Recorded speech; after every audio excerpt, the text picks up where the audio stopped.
Hi, this is a video about my cabinets, and I found some issue after the Cabinet and Stone City in Norcross installed my cabinets. I got them installed about 4 years ago, and there's one problem that I didn't catch, and it's kind of hard to catch because it's not obvious.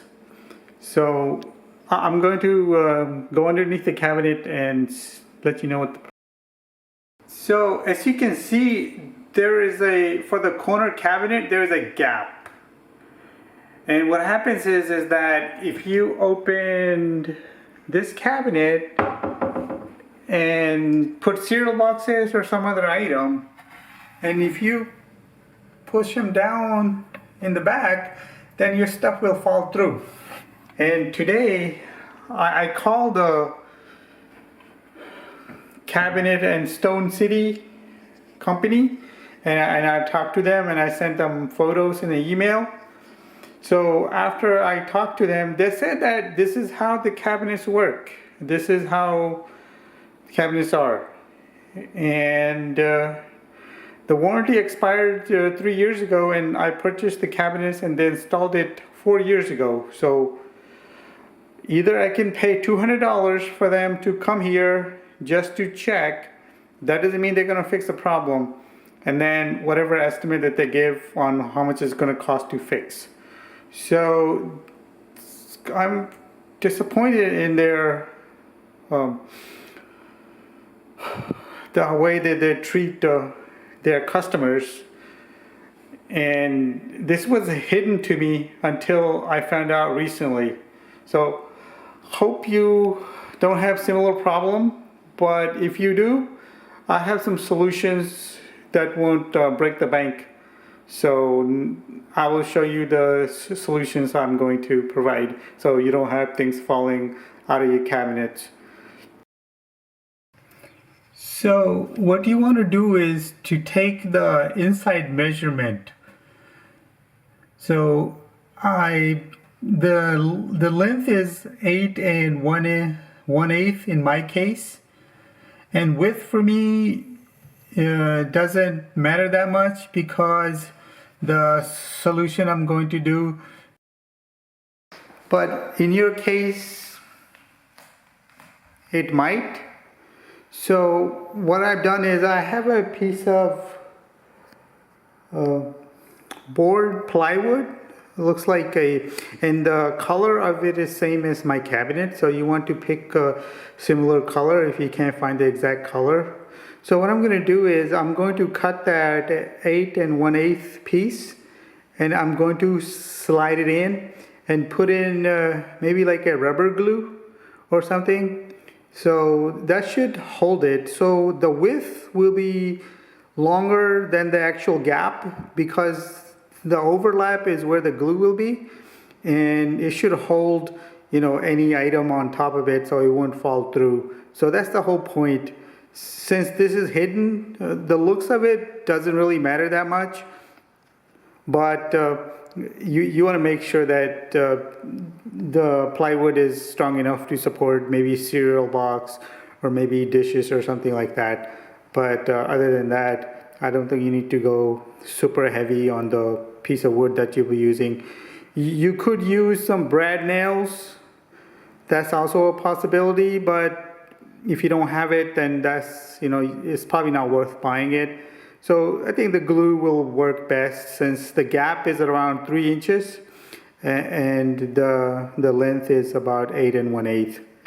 So I'm going to cut the board now.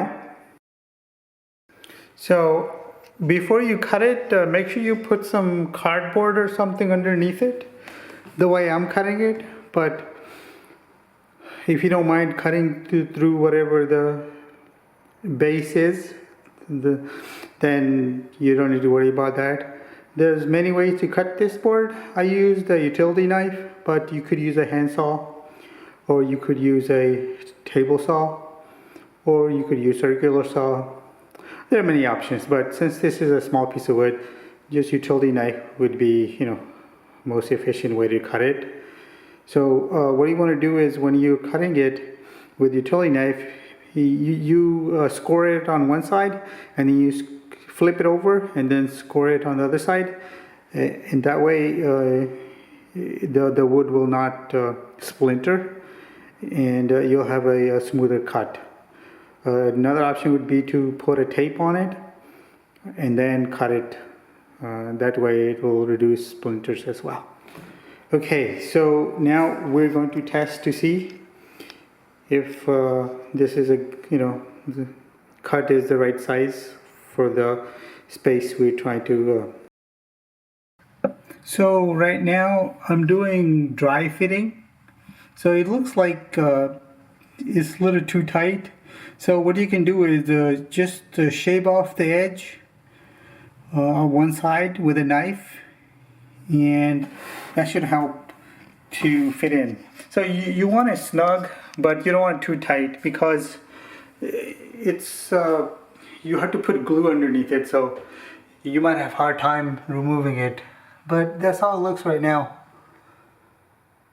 And I'm gonna shave off a little bit so it can fit without too much.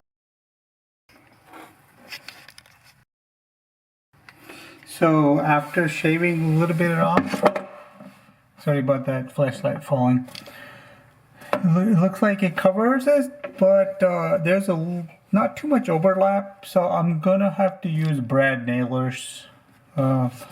But I'll use glue as well, so it'll be more secure. I was hoping I didn't have to use brad nailers, but I do have the gun, so I'll just use it because the glue may not be hold, because there isn't too much overlap between the board and the cabinets. But let me put it completely, so I'll show you how it looks from the back side, bottom side. So that's how it looks. There is a little bit of gap, but it's due to the cabinets. Nothing gonna fall through. What I'm talking about, this gap right here. But that should not impact keeping your stuff where you put it. So this is the board. Oh, it fell off. Anyway. So I have my compressor, and instead of using rubber glue, I think it's better to use wood glue. So I have wood glue already, and then the brads.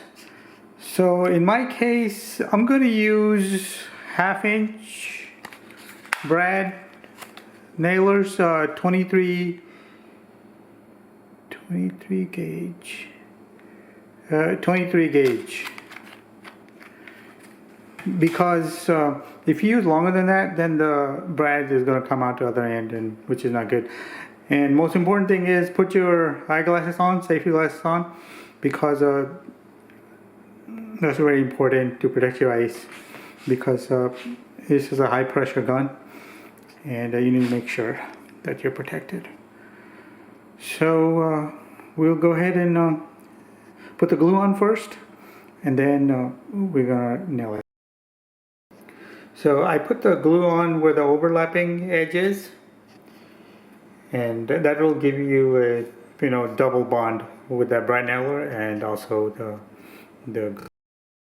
So I just installed the brad nails in.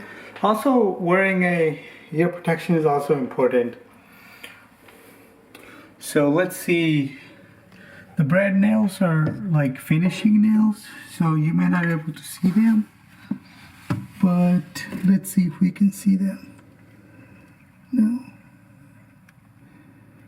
Well, they're hard to see, but I know they're there. Let's see. Yeah. So let's look at the back side. I mean bottom side. So you don't see brad nails coming out. That's good, because they're 1/2 inch. So this should be good. So let it sit there for about overnight, 12 hours or so, and it should be good. And you won't have anything falling off from your cabinets. and you don't need to pay someone $200 to come and look at your cabinet that should have been, you know, done properly to begin with. But that $200 wouldn't have fixed it. The guy would have just came and just told you, you know, how much it would cost to fix. It'd be like an estimate. But so hope it saves you some money, and you can use those techniques for other stuff. But in my situation, I had a cabinet problem, so it works out good. And thanks for watching my video. Hope you learned something new. And if you like the video, please subscribe and hit thumbs up button. Thank you. Bye.